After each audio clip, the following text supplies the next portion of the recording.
All right, everyone, we welcome back into the studio Coach Kagan McLean, head football coach for West Lawrence. And the Raiders have been out on the field for about a week now, from what we understand, Coach, with pads on. It's been obviously difficult times, but when you put the pads on, something just kind of comes to life, doesn't it? Yeah, it kind of lets you know that football season's really here. You know, you can do all that stuff in the summer. You do all your weightlifting, you do all your your basketball on grass is what I call it, where you're running out there and throwing and catching, but you can't hit anybody. And then finally you get the pads on and you can do some things. And it does kind of give you that sense of normalcy. You know, it does kind of excite everybody a little bit.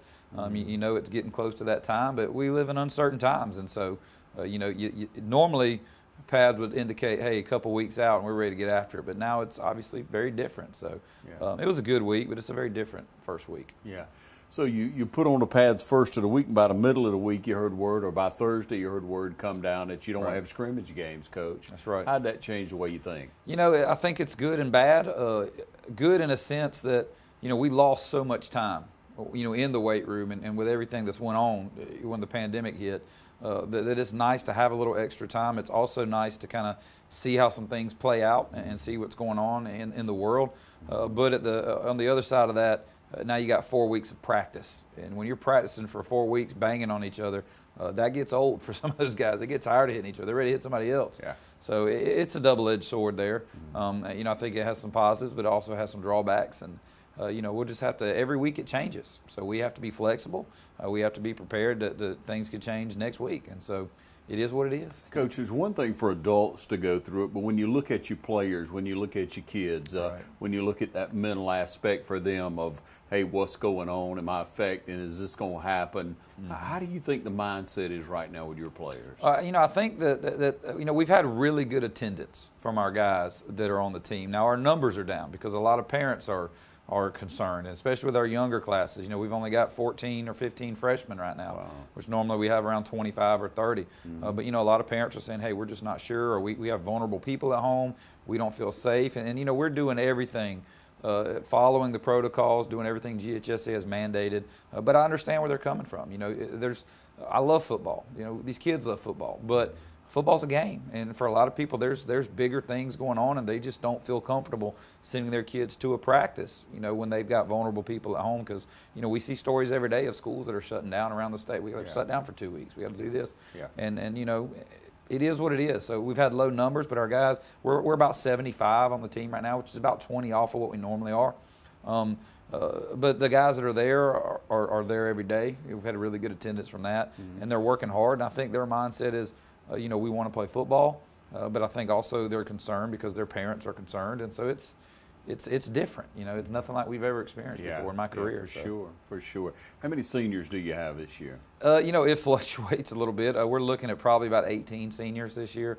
Now, you know, the difference with that is only 4 of those guys played last year. You know, so we have about 15 to 18 seniors, depending on how some things are going to hash out. But only 4 of those have any playing experience. You know, we graduated 17 starters. We returned 2 starters on offense, 2 on defense, and a 3rd kid that played on offense. Some wasn't necessarily a starter. But you know, we've got what some people call a rebuilding year, and I don't want to look at it that way because that has a negative connotation. That, oh, you're rebuilding, not going to be any good. No, we just got a lot of new faces. You know, we had a pretty good football team last year. You know, we had the best team in probably West Lawrence history last year, and so that's a tough act to follow. But our kids have had a taste of winning, and I think that those new guys are ready to step in and have their opportunity. Is it going to be a growth process? Absolutely. You know, are we going to be day one the same team we were week 13 last year? No, of course not. But every week we're going to get better. I think every week our kids are going to improve, and you know, I think ultimately by the time region and playoffs get here, that's when you really want to kind of be hitting your stride. So, Coach, I'd like to talk about size. You know, size makes a big difference on that line and playing football, and I mean the region you're in, the division you're in. I mean, you need the size. You really do need it. Of course, you need the heart. I believe more than the size sometimes, but let's talk about that. You got some pretty heavy kids. You know, our offensive line is okay. We had a kid that was going to be a projected starter that was a 300-pound offensive lineman who, after the quarantine, just decided being indoors is more fun than being in the heat, and he wasn't going to play anymore, so that hurt us. You know, we've got a couple of, you know, we've got some guys that are in that 270 to 300-pound range. Then we've got some other guys that are in that 225 to 240 range on the line. I would say overall we're probably undersized. But, you know, you've been at West Lawrence a long time watching us. I mean, we've never been the biggest football team. Defensive line, we're definitely undersized. We're going to miss some guys. You know, on the D-line, we're probably 210, 225, and 210 is our 3 D linemen. So, but we got some kids that can move up front. We're definitely not going to be the force on D-line that we were last year, but we got some young kids that I think every week are going to get better and be good. We may have to change our scheme a little bit and move a little more and do some things to fit their strengths, you know, as coaches. But we're definitely, if you look at us coming on the field, you're going to think we're undersized. You know, we got a couple of linebackers that can be pretty big. You know, but overall, we're not quite the physical presence we were. But that's what happens when, you know, we had 9 seniors on defense last year. Yeah. You know, this year, we're not going to have 9 seniors on defense. So we're going to have some younger guys out there, and that's just part of it. And that's high school football. You got to line up and play with who's in your school. Yeah. I can't go and say, man, I need some size. Let me go recruit it. You know, can't do that. So you know, but I like our kids. They're working hard. They're playing hard. You know, do I feel like, you know, we got an 11-win season in the books? You know, no, but we're going to take it 1 week at a time, and I think every week they're going to get better, and we could be very successful if things go our way. How you look as far as the backfield? You have some speed to work with, Coach? Yeah, I do like our running backs. So, you know, we got Lorenzo Turner is returning in the backfield. He's the fastest kid on the team. He played a little bit last year. You know, you probably saw him. You know, we had 3 good running backs last year, and he was the 4th, and he was good, but he had 3 pretty good ones in front of him. Yeah. You probably saw him a little bit late in that Mary Persons game, busted a couple big runs, and when he gets behind people, he's gone. We had a kid that's moved in. Who's related to some guys he's a cousin to some guys on the team. He moved in from Mississippi. His name is Trez Hickman. He's going to be a really good running back. He showed some explosiveness and some physicality, you know, early on, so we're excited about him. We've got another young guy, Tyshawn Clark, that's going to be a good running back for us. So I think we've got some. I think we're okay at the running back position. You know, quarterback's obviously a question mark for us. Offensive line is going to gel because I think Coach Rogers is going to do his thing up there, and he's going to have those guys ready to go. We're not going to have that breakout receiver that we had with Brent Carr last year, but we've got Tyler Franks, who's going to be, you know, a big 6'4", 6'5" kid who can go catch the ball. We got a 6'4", 6'5" tight end, and Caleb Appleby that didn't get to play last year because he broke his arm and had to have surgery. But he's back, and he's got a couple of D1 offers already. You know, even though he hasn't really played a whole lot, but he's a huge body, so I think he could respond and be a good player for us. So I think there's some tools on the offensive side of the ball. We're going to have a different identity. We're not going to be spreading it out and letting A.J. throw and do all these things because, you know, we do have some question marks at quarterback.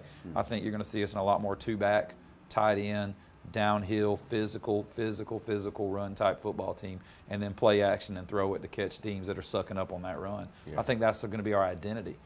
But, you know, we'll have to see how that goes. Got to run first. Definitely this year we're going to have to. And we need to do that now to get our defense tougher because we're not the same defense we've been. We've been spoiled on defense the past few years. We had some really good defenses. Last year we had arguably the best defense that I've seen since I've been here. You know, we played 13 games last year, and only 3 teams scored more than 10 points on our starting defense. I mean, we were pretty spoiled. Well, you know, we got some guys that got to grow into that this year on defense and be tough and be physical, or it's going to be a little different, you know. Coach, how you been on your strength training now? Like you say, your schedule has been different, but are your kids getting stronger like you would hope? You know, we're obviously behind because everybody missed March, April, and May. You know, we weren't able to get back in the weight. We had 3 months off because of the quarantine and all that. You know, you send out workouts, you stay on kids to do it on their own, but let's be honest, what are these kids doing? We're grown folks, and we always make those New Year's resolutions. I'm going to go in the gym, and I'm going to work out, and that lasts about a week, and then we're back on the couch eating Cheetos and Twinkies, you know what I mean? So, but you know, I think a lot of our kids worked, but I think a lot of them didn't. So, like everywhere, I think we're behind in the strength department, and that hurts us because if you're really athletic but you're weak, you can get away with it a little bit, you know. If you're not athletic and you're weak, it's tough. And we're a blue-collar football team. We generally play great defense. We're physical up front, and we're fundamentally sound. You know, without the strength, we got to play catch-up on the being good on defense and being physical up front. But I think our guys are working hard with what we're doing. They've really put in the time and put in the effort, and it's going to be different. But I think that if they keep working, as long as we're seeing week-to-week improvement, then I'm happy. I'm excited about it. Hey, we're talking to Coach Kagan McLean. We're going to take a short break. Stay tuned. Hey, I'm Tom Dominy with Dublin Wind Nelson, and we're a full-service wholesaler specializing in plumbing, irrigation, and industrial products. We are committed to building long-term relationships with our customers by earning your business every day. With a staff that collectively offers more than 50 years of expertise, our team knows your industry and is able to answer your questions and is ready to help you get the parts and equipment you need. At Dublin Wind Nelson, our goal is the long-term success of your business. We achieve that goal with a simple commitment, doing things right, one customer at a time. So come by and see us at Dublin Wind Nelson, 507 Airport Road, or give us a call at 478-272-3585, or stop by and see our website at dublinwindnelson.com.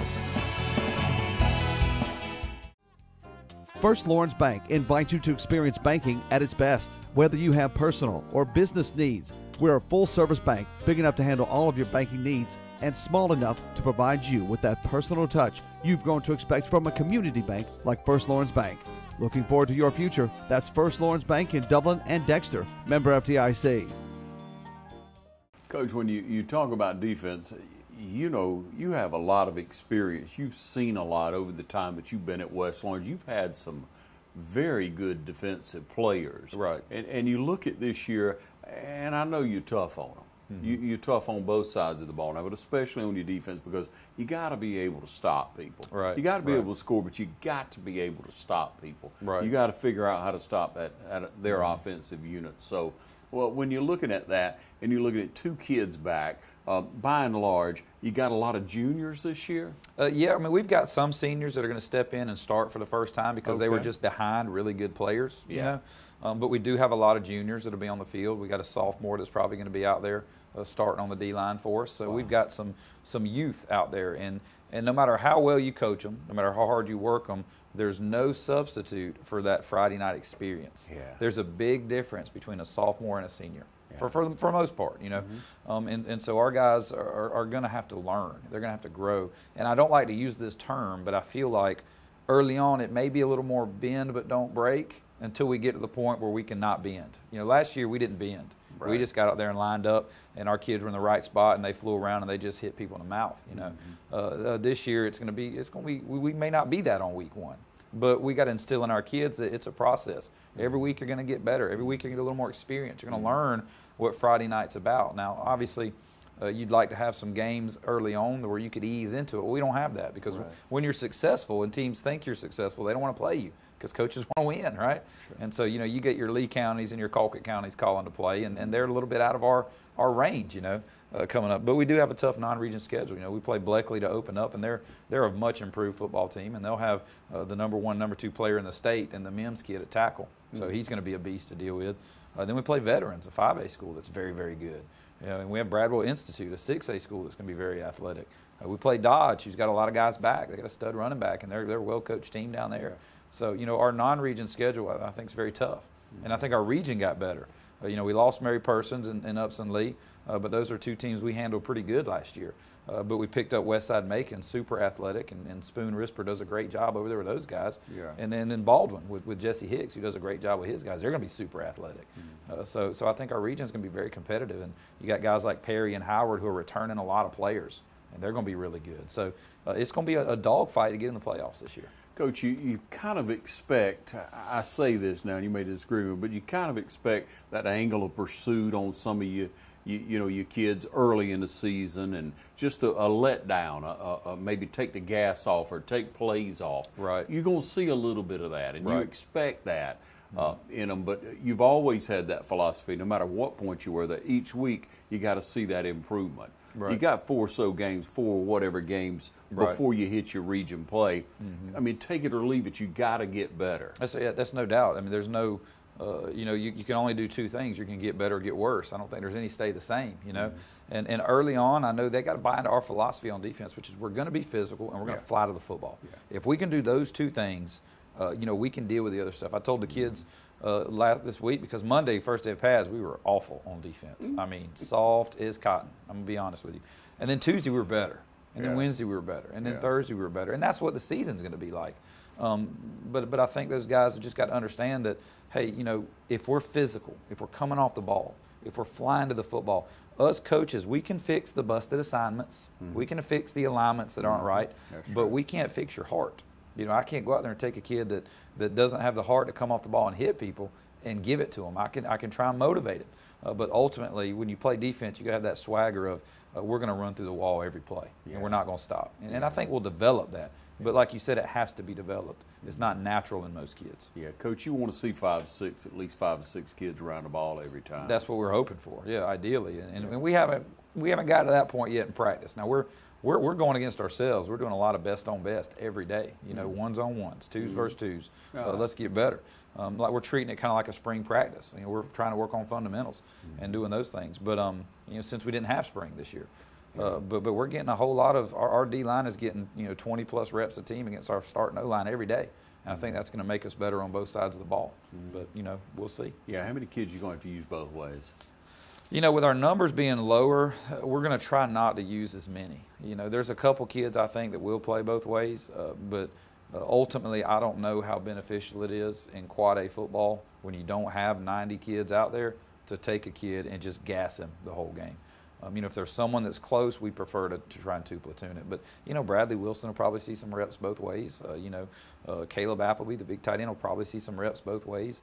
We'll have some guys like that. But for the most part, a couple of those receivers maybe in the secondary, I don't think we're doing our kids a service if we go out there and say, hey, you got to play both ways against these guys who don't, obviously, if there's a big gap, then, we got to put the best 11 out there. Yeah, and Coach, a lot of times you get in that 5th, 6th game, they get in game shape. Right. And then you start to see some kids just excel. Right. And it's a natural performance thing. It's a natural evolution. You see that 1 or 2 kids sometimes that, hey, we got to put them in there. That's a playmaker. Yeah, and it does limit what you can do because no matter what you say, when a kid's playing both ways, he has to learn twice as much. He has to learn offense, he has to learn defense. Yeah. And you just don't have the practice time to be really beneficial at that unless you simplify everything and just say, hey, we're just going to run base defense. You know? And then you just can't get away with that anymore. No, you can't coach. You got to coach to win, don't you? Yeah, we got to do what we got to do. Put those kids in the best opportunity to win. Yeah. Hey, we're going to take another short break and come back and talk about a quarterback. Stay tuned. It's really hot outside, and the deals are even hotter with the City of Dublin Natural Gas. How would you like a free 40-gallon hot water heater plus free gas installation? It's easy. Just pick up the phone and call Brad Grimes with the City of Dublin Natural Gas, 277-5048, and get a free hot water heater and free installation. The City of Dublin Natural Gas, saving you money every single day. I'm Heath Richter, and we just want to invite everybody to come on down to the Houston Clinic and check us out at our new facility. We've been in Dublin for a while now, obviously, but have a new office here, and we'd just like you to come down and see some of the new stuff we're offering. And if you need to get checked out, we'd be glad to do that for you. We've got able to do some ultrasound-guided injections now and physical therapy and just a little bit better space, so hopefully we can get you in and out of here a little bit quicker. Come by and see us today at our brand new location, the Houston Clinic, Medical Drive in Dublin. All right, back with you, Coach. And, everybody wants to know who's your quarterback, how's your quarterback going to be. And let me just pause for a moment and say, how many awards did A.J. Mathis get this year with such a positive athlete, an outstanding player, just all the way around, Vince Dooley award. A great young man, good for the program, good for the school, the community. But here you are, turn the page, it's next man up. Yeah, we were very fortunate last year to have A.J., who not only was a great kid and a great player, but he's a 3-year starter. When you have a 3-year starter in high school, that's impressive. He knew the offense coming into the year. He could manage the game and he could make those decisions. And now we're starting over. We've got several kids that are kind of vying for that spot, and they all play another position. So we're trying to figure out what's going to be best. You've got Bradley Wilson, who was our backup quarterback last year, who's been getting a lot of reps with the first team. But the thing with Bradley is I think we're a better football team if he doesn't have to be the quarterback. If he can play some tight end, some receiver, some fullback, some linebacker. If he's quarterback, he can't do all those things. Super athletic kid, isn't he? Yeah, absolutely. One of the best on the team. One of the most physical on the team. And then you got Jase Thompson, who's a young kid who we'd love for Jase to step up and be the guy. Good size. And he's a kid that's been a quarterback his whole life, and he's going to be a junior. He missed missed his JV season last year with a torn ACL in the knee. Yeah. And so he's a little behind, but he's worked hard in the weight room. And you know, he's a kid we're tough on. He's a kid we love, that we're high on, you know. And he's a kid that I think if he can step up and take those reins, we'll be a better football team. Right. And you got a couple other young kids, Gunnar Jeffers, who's a receiver for us, who also gets some rep at quarterback. You know, and you got Colby Ramsey, who's a receiver, who gets some reps at quarterback. So we've got some guys that I think can do it, but we got to figure out what's going to be best for the overall team. And right now it's completely up in the air, and we'll know on September 4th who the starting quarterback is. Yeah. So the schedule's changed and it's been revamped. You know, but let's run through those first 3 or 4 games again and where they'll be played. Yeah, we got, you know, we lost the scrimmage games, of course. So we'll open the season at Bleckley County. You know, they're going to be a very good football team. Always well coached with Coach Laster over there. For sure. And definitely probably got the best talent they've had since he's been there coming this year. So that's going to be a war. You know, that's going to be a dogfight over there. You know, and then after Bleckley County, we've got Veterans, which I believe is also on the road. So we'll be going to Veterans. That's a tough game. And then we have Dodge County. Who we got at home, and that's going to be, you know, Dodge is always a very good football team.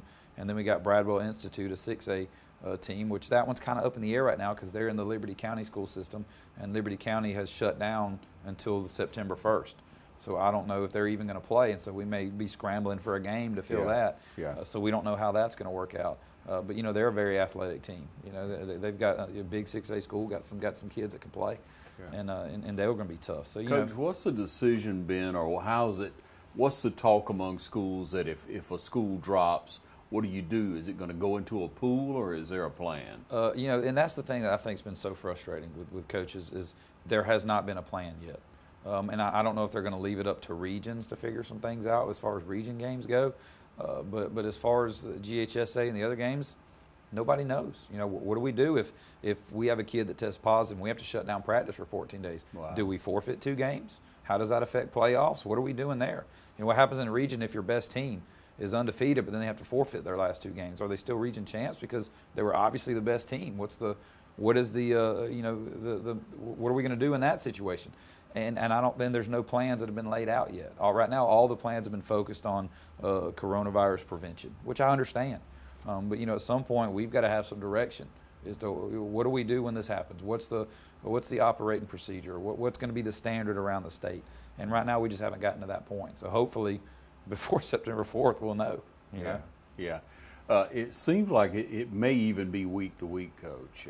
I think I think it is. That's what it's been up to this point. Yeah. You know, it's here's the guidelines this week. We're going to meet, and here's what we're adding in next week. So I don't know. There's been so many different proposals. You know, I mean, some schools have, some states have moved football to the spring. You know, other states have pushed it back to where, hey, we're shutting down in August, we're starting in September, we're going to play a 5-game schedule and then go to the playoffs. I don't know what the best answer is. I know ultimately we need to do what's best for kids and what's best for families. And I know there's 2 sides of that. Yes, the kids need to get some normalcy, but also kids need to be safe. You know, and I don't know, you know, what the answer is to that. I just know that I don't want a kid I don't want to have a breakout run through my team and then they take it home to a vulnerable person and then, God forbid, someone pass away like the kid at Johns Creek who lost both parents to a football player. You know, and those are things that are on the back of everybody's mind. And ultimately, I love football. I want to play football. I think it's good for kids to play football.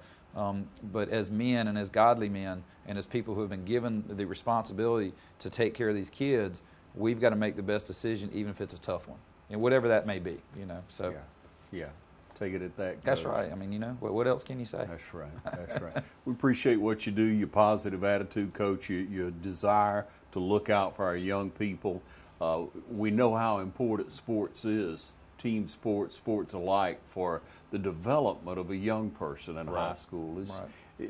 You just grow so much stronger if you have those dual roles, or if you're involved in whatever it may be, extracurricular things. But it's definitely huge for the development of a young person. We trust it's all going to work out and come back. And hope so. Yeah. Thanks for joining us, Coach. Yes, sir. Thank you. Thank you for joining us right here on TV 35.